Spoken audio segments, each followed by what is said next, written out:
सावेडी येथील माऊली सभागृह येथे गुरुवारी 30 जानेवारी रोजी पद्मश्री पुरस्कार प्राप्त ज्येष्ठ अभ्यासक स्वर्गीय डॉक्टर प्रभाकर मांडे यांच्या प्रेरणेने भारतीय स्वत्वाचा शोध धर्मपाल विचार या मार्गदर्शनपर कार्यक्रमाचे आयोजन करण्यात आले होते।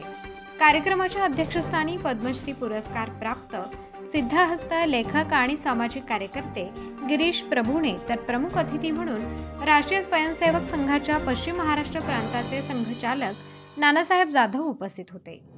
धर्मपालजी यांनी ब्रिटिश पूर्व भागात कसे होते याचा हजारो अधिकृत दस्तावेज तपासून अभ्यासून 20-22 वर्ष सखोल अभ्यास केला आणि आपले संशोधन 10 खंडात शब्दांकित केले आहे। या कार्यक्रमाचे अध्यक्ष गिरीश प्रभुणे म्हणाले, इंग्रज शिक्षण पद्धतीतून नोकरशाही तयार झाले। वसुधैव कुटुंबकम आता विश्वात्मके देवे हे सांगणारी आपली संस्कृती जगात सर्वश्रेष्ठ आहे। भारताला बदलायचं असेल तर धर्मपाल विचारांची गरज आहे। या सभागृहातून बाहेर पडल्यानंतर उपस्थित प्रत्येकाने आपापल्या परीने या विचारांना अनुसरून कृतीशील होण्याचा प्रयत्न करा असे आवाहन त्यांनी केले आहे। कार्यक्रमाचे प्रमुख अतिथी नानासाहेब जाधव म्हणाले की भारत हा देश सोने की चिडिया म्हणून संबोधला जात होता। देशात सुबत्ता होती। भारताला गतवैभव पुन्हा प्राप्त करायचे असेल तर भारताला स्वत्वाची जाणीव करून देणारे विचार गरजेचे आहे। या प्रसंगी डॉक्टर रवींद्र साताळकर, स्नेहालय संस्थेचे संस्थापक गिरीश कुलकर्णी आदी मान्यवर उपस्थित होते। हा कार्यक्रमाचे संपूर्ण आयोजन आणि प्रायोजकत्व ऑप्टिमाइज इंडिया या संस्थेचे अध्यक्ष संदीप महाजन यांनी केले। या कार्यक्रमाचे निवेदन लेखिका गौरी डोखले यांनी केले तर आभार आयोजक संदीप महाजन यांनी मांडले। कार्यक्रमाची सांगता पसायदानाने करण्यात आली। प्रस्तावना म्हणजेच भारताची परंपरा आहे, त्याचं अवलोकन आहे।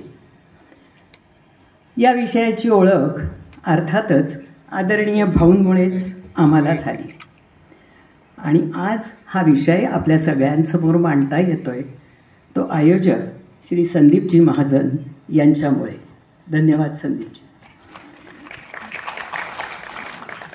सन 1750 नंतर भारताच्या ज्या भूभागातून ब्रिटिशांनी आपली सत्ता रुजवली तिथल्या 50% लोकांना त्यांनी जुलमी करांच्या बोजाखाली आणून त्यांचे हाल केले। भारतीय नागरिकांमधलं साक्षर आणि सज्ञान होण्याची आस त्यांनी संपुष्टात आणली आणि म्हणून या काळातलं सामाजिक संतुलन आपलं बिघडलं। धर्मपालजींनी केलेल्या अभ्यासानंतर ब्रिटिश राज्यकर्त्यांचा कुटील डाव, त्यांनी आखलेली रणनीती, ब्रिटिशांनी केलेल्या भारतीय समृद्धीचा ऱ्हास हा लक्षात आला। ब्रिटिशांनी आपला अंमल भारतावर बजावायला सुरुवात केली आणि भारताने मनाने आणि बुद्धीने ब्रिटिशांसमोर शरणागती पत्करली। ब्रिटनमधील रूढी चालीरीती भारतात रुजवायला सुरुवात केली आणि मग भारतातील बुद्धिवंतांचा आत्मविश्वास कमी करण्यात ब्रिटिशांना यश आलं। भारतीय जीवन समृद्ध, स्वयंपूर्ण आणि सुखासमाधानाचं होतं। गांधीजी म्हणतात, तत्कालीन राज्यरचना ही विकेंद्रित होती, ग्रामाधिष्ठित होती। सन 1767 ते 1795 हा अहिल्याबाईंचा राज्य कालावधी। तत्वज्ञानी महाराणी म्हणूनही त्यांचा उल्लेख केला जातो। त्यांच्या राज्यात सगळ्यात प्रथम प्रजेच्या हिताचा विचार केला जायचा। अहिल्याबाईंनी धर्मनिरपेक्षता, स्वातंत्र्य, समता, बंधुता आणि न्याय या तत्वाप्रमाणे राज्य केलं। युद्धावर गेलेल्या सैनिकांच्या कुटुंबाची काळजी घेतली जायची। अपंग आणि असहाय्य लोकांचं पुनर्वसन अहिल्याबाईंनी केलं। ऱ्हास होणाऱ्या कलांना त्यांनी राजाश्रय दिला। विणकर, कलावंत, साहित्यिक अशांसाठी माहेश्वरमध्ये विशेष सुविधा उपलब्ध करून दिल्या। अशी अनेक प्रजाहिताची कामं अहिल्याबाईंनी केली। मी उदाहरणादाखल ठराविक याचाच उल्लेख केला आहे। अहिल्याबाई या काळाच्या पुढे जाऊन विचार करणाऱ्या होत्या। त्यांच्या काळात व्यापार उदीमांची अभूतपूर्व भरभराट झाली. हे सगळं शासन आणि समाज यांच्यातील चांगल्या संबंधांमुळे शक्य झालं असणार नाही का? तत्कालीन भारतात गावांचा विकास व्हावा म्हणून ग्रामपंचायती ठराविक रक्कमही खर्च करत होत्या. गाव विकासाला हातभार लागावा म्हणून इतर गावांशी सुद्धा संपर्क ठेवला जायचा. त्या काळच्या भारतात प्रत्येकाला निवाऱ्याचा आणि निर्वाहाचा हक्क होता. गावाचे काही भाग हे मान्यम म्हणून ओळखले जायचे आणि मान्यम तिथलं उत्पन्न, या मान्यममधलं उत्पन्न हे धार्मिक, सांस्कृतिक आणि संरक्षणाच्या कामासाठी खर्च केलं जायचं. म्हणजे आज जर आपण पाहिलं तर या ग्रामव्यवस्थेमध्ये किती बारकाईने विचार केला गेला आहे हे आपल्याला लक्षात येईल. धर्मपालजी म्हणतात, आपल्याला सर्वसामान्य माणसातली जिद्द आणि महत्त्वाकांक्षा, इच्छाशक्ती जगवावी लागेल. समाजातील उच्च नीच, गरीब श्रीमंत हा भेदभाव ही दरी मिटवून बुद्धिमान आणि देशाबद्दल प्रेम असलेल्या लोकांना योग्य ती संधी उपलब्ध करून दिली पाहिजे. आपल्याकडची जी शिक्षण व्यवस्था होती ती इतकी बहरलेली होती, इतकी समृद्ध होती की त्याला पाहून असं वाटत होतं की ते अतिशय फुललेल्या एका वृक्षाप्रमाणे आहे. आणि दुसरं एक कारण असं देखील आहे की एखाद्या डेरेदार वृक्षाचं जी मुळं असतात ती अतिशय खोल आतमध्ये रुजलेली असतात जमिनीत. तशाच आपल्याकडचं जी ही शिक्षण व्यवस्था होती त्याची पाळंमुळं ही आपल्या समाजामध्ये अतिशय खोलपर्यंत रुजलेली होती. म्हणून ह्या पुस्तकाला, म्हणजे आपल्या भारतीय शिक्षण परंपरेला, डेरेदार ज्ञान वृक्ष म्हटलं असावं असं मला वाटतं. भारतीय विज्ञान, भारतीय तंत्रज्ञान, भारतीय समाजरचना, धर्मशास्त्र, खगोलशास्त्र, तत्त्वज्ञान आदी विषयांचा सखोल अभ्यास करून त्यांनी त्याच्या नोंदी केलेल्या आहेत आणि त्या नोंदी मांडून ठेवलेल्या आहेत. यामध्ये ॲडम्स, फर्ग्युसन, विलियम रॉबर्टसन ही मुख्य नावं आहेत ज्यांनी हा अभ्यास केला आणि त्याच्या नोंदी करून ठेवल्या. त्यांनी एक शिमलामध्ये बैठक ठेवली आणि त्या बैठकीमध्ये आपल्याला भारतात जर टिकून राहायचं असेल तर आपल्याला नेमकं काय करावं लागेल, इथे कसे बदल करायला लागतील, आपल्याला इथे टिकण्यासाठी म्हणून भारताला कोणत्या दिशेने घेऊन जाण्याची आवश्यकता पडेल, अशा अनेक गोष्टींसाठी म्हणून त्या परिषदेमध्ये वेगवेगळे चर्चा आयोजित केली होती. आणि त्या बैठकीमध्ये अनेक विचारवंत होते, शिक्षण क्षेत्रात काम करणारे लोक होते, खूप मोठे मोठे लोक तिथे, ब्रिटिश अधिकारी वगैरे उपस्थित होते, मिशनरीज पण होते. पण सांगण्यासारखी गोष्ट अशी आहे की तिथे फक्त ब्रिटिश होते, एकही भारतीय त्या बैठकीला उपस्थित नव्हता. आणि ही काही बैठक अशी 4-5 तास चालणारी बैठक नव्हती. महिनाभर सिमलामध्ये ही परिषद झाली आणि रोज वेगवेगळ्या विषयांवरती इथे चर्चा होत होत्या. त्याच्यामध्येच भारताची शिक्षण व्यवस्था ही पुढे आपल्याला कोणत्या दिशेने घेऊन जायची आहे, कशी बदलायची आहे, याच्यावरती सुद्धा चर्चा याच बैठकीमध्ये झालेली होती. आणि आता आपण म्हणतो की भारतीय शिक्षण पद्धतीमध्ये त्यांना त्यावेळेला असं वाटलं की आपल्याला जर इथल्या परंपरेवरती म्हणजे भारताचा कणा जर आपल्याला मोडायचा असेल तर आपल्याला इथली परंपरा जर मोडून काढायची असेल तर त्यावर घाव घालणं आवश्यक आहे. आणि म्हणून भारतीय शिक्षण पद्धतीमध्ये आपल्याला बदल करावा लागेल. त्यांनी भारतीय सामाजिक, सांस्कृतिक, शैक्षणिक आणि आर्थिक व्यवस्थेला केवळ उद्ध्वस्तच केलं नाही तर त्याचा खूप प्रचार केला आणि आपल्यावर चुकीच्या गोष्टी बिंबवल्या. आपली धर्मपाल साहित्यातल्या Indian science and technology in 18th century या बहुचर्चित अशा पुस्तकाबद्दल मी आज बोलणार आहे. 19वे शतक आणि 20वे शतक अशी जवळजवळ 2 शतकं आपला देश विज्ञान या विषयात परावलंबी राहिला. याचं कारण पारतंत्र्याच्या काळात आपल्या देशातल्या नवशिक्षित तरुण पिढीची बुद्धी फितवली गेली. कशी ते आपण आधीच्या 2 व्याख्यानात ऐकलं. अशी ती बुद्धी फितवली गेली. भारतातल्या जुन्या ग्रंथातलं ज्ञान आणि विज्ञान हे काहीही कामाचं नाही. नव्या युगाच्या विज्ञानाशी त्याचा मेळ बसत नाही. ते कालबाह्य आहे. भारतीय हे रानटी आणि मागास लोक आहेत. प्रस्तावना म्हणजेच भारताची परंपरा आहे. त्याचं अवलोकन आहे. या विषयाची ओळख अर्थातच आदरणीय भाऊंमुळेच आम्हाला झाली आणि आज हा विषय आपल्या सगळ्यांसमोर मांडता येतोय तो आयोजक श्री संदीपजी महाजन यांच्यामुळे. धन्यवाद संदीपजी. सन 1750 नंतर भारताच्या ज्या भूभागातून ब्रिटिशांनी आपली सत्ता रुजवली तिथल्या 50% लोकांना त्यांनी जुलमी करांच्या बोजाखाली आणून त्यांचे हाल केले. भारतीय नागरिकांमधलं साक्षर आणि सज्ञान होण्याची आस त्यांनी संपुष्टात आणली आणि म्हणून या काळातलं सामाजिक संतुलन आपलं बिघडलं.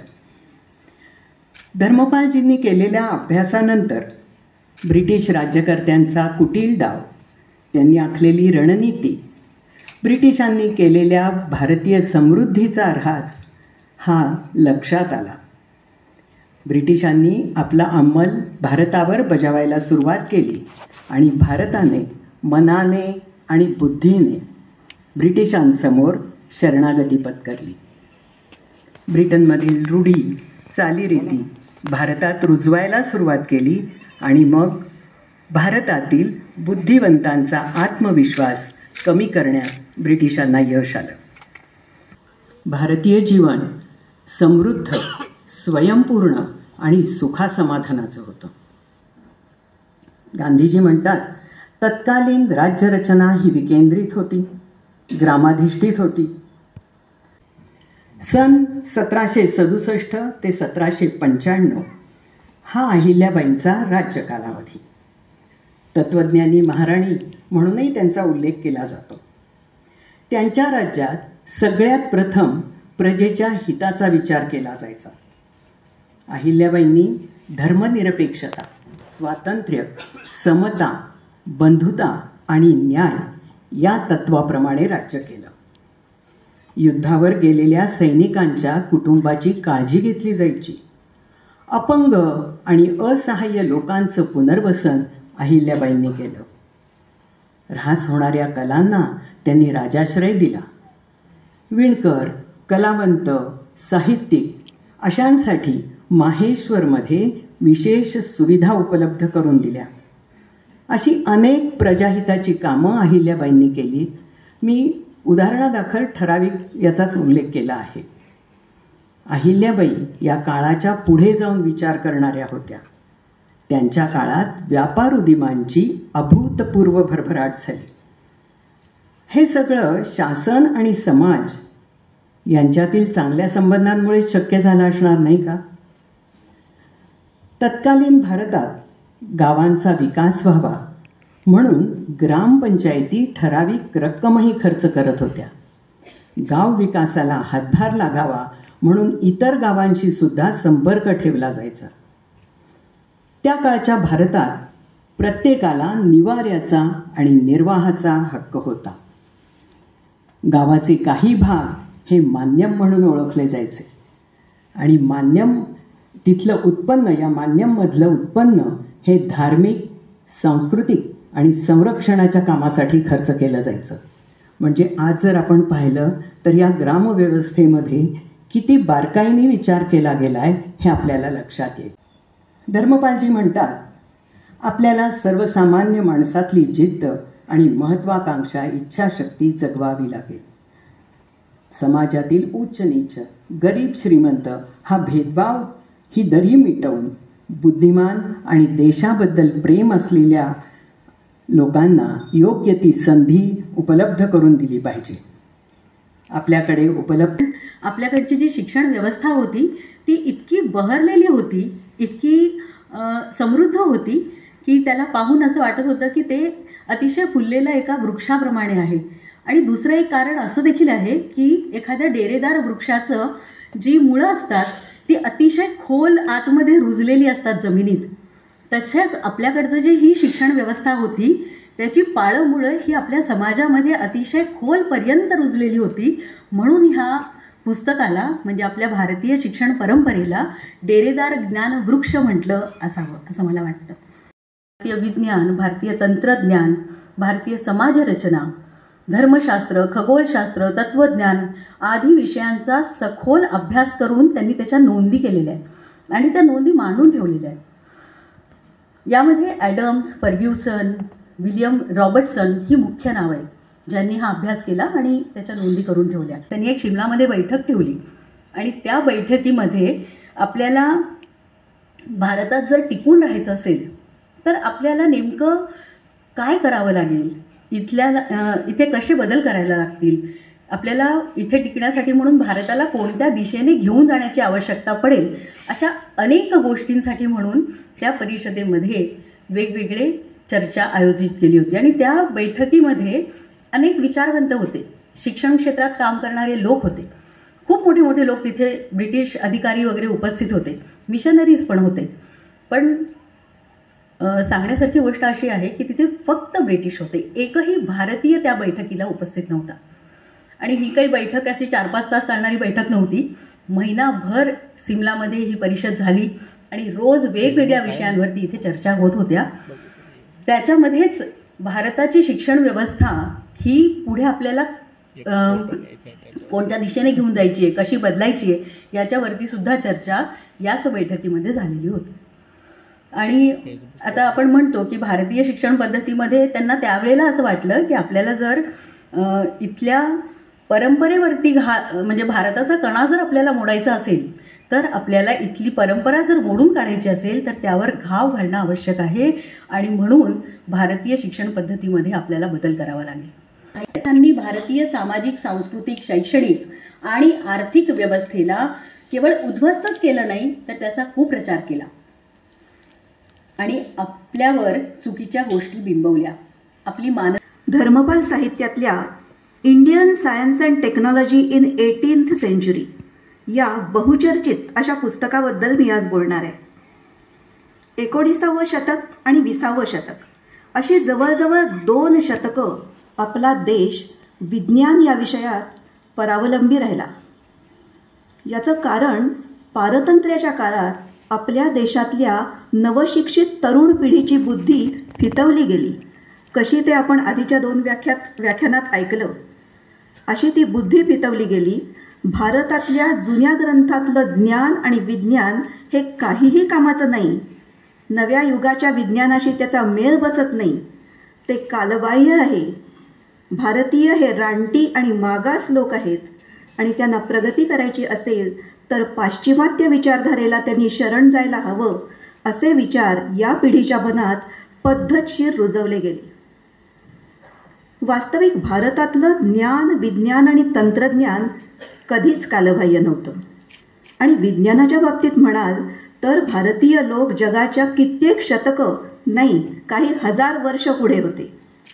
जगात सर्वात पहिल्यांदा जर कुठं वैज्ञानिक विचार केले गेले असतील तर ते भारतात केले गेले.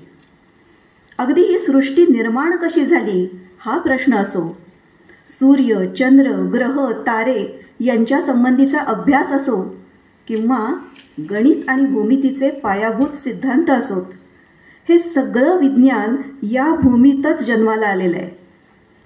पण मी सुरुवातीला म्हटलं तसं या सगळ्या वास्तवावरती जणू पडदा टाकला गेला आणि त्याच्यामुळं भारत स्वतंत्र होऊन सुद्धा विज्ञानाच्या बाबतीत परावलंबीच राहिला. प्राचीन काळातल्या ज्ञान विज्ञानाच्या समृद्ध खजिन्याबद्दल अभिमान तर सोडाच, साधी माहिती करून घ्यायला सुद्धा कुणी बघत नव्हतं. परदेशाचं अनुकरण म्हणजे प्रगती असा भ्रम होता आणि अजूनही आहे. मूळ घट्ट असलेलं झाड योग्य दिशा शोधतं आणि जोमानं वाढतं. त्याच्याप्रमाणे खरी प्रगती कोणती हे समजायला भूतकाळाचं मूळ घट्ट हवं आणि त्याच्याशिवाय झालेली प्रगती कितीही झाली तरी ती तकलादूच असणार. मेजर अलेक्झांडर वॉकर यांचा विस्तृत लेख आहे. त्यात त्यांनी भारतात घेतली जाणारी पिकं, शेतीची अवजारं, नांगरणीच्या पद्धती या सगळ्याची भरभरून वाहवा केलेली आहे. जुन्या भारतीय ग्रंथातले संदर्भ शोधले, त्यांचे अर्थ लावले. भारतीय अस्मिता हळूहळू जागी व्हायला सुरुवात झाली. आज आपण प्राचीन भारत एवढे शब्द जरी इंटरनेटवरती टाईप केले तरी कितीतरी विषय आपल्यासमोर उलगडतात. कितीतरी यूट्यूब चॅनेल्स आहेत, त्याच्यावरती वेगळे वेगळे दाखले दिले जातात. हे सगळं घडून आलं आहे याचा ट्रिगर धर्मपाल साहित्यच आहे. पण फक्त भूतकाळाच्या खजिन्यावर संतुष्ट राहणं योग्य नाही. त्याच्याबद्दल यथार्थ अभिमान मनात ठेवून भारतीयत्व जपणं ही आज काळाची गरज आहे. आपल्या विचारांचं जे पश्चिमीकरण झालेलं आहे त्याला आळा घालून भारतीय स्वत्वाची तिथं पुनर्स्थापना करायला हवी. आपल्यामध्ये भारतीय स्वत्व, भारतीय आत्मा अधिष्ठित असेल तेव्हाच आपण भूतकाळाला न्याय देऊ शकतो आणि भविष्य उज्ज्वल बनवू शकतो. भारतीय मनांच्या मध्ये भारतीय स्वत्वाची पुनर्स्थापना होणं यातच धर्मपालांच्या कार्याची सुफळ संपूर्णता आहे. धन्यवाद. उत्तर महाराष्ट्र न्यूज नेटवर्कसाठी अमोल भांबरकर, अहिल्यानगर.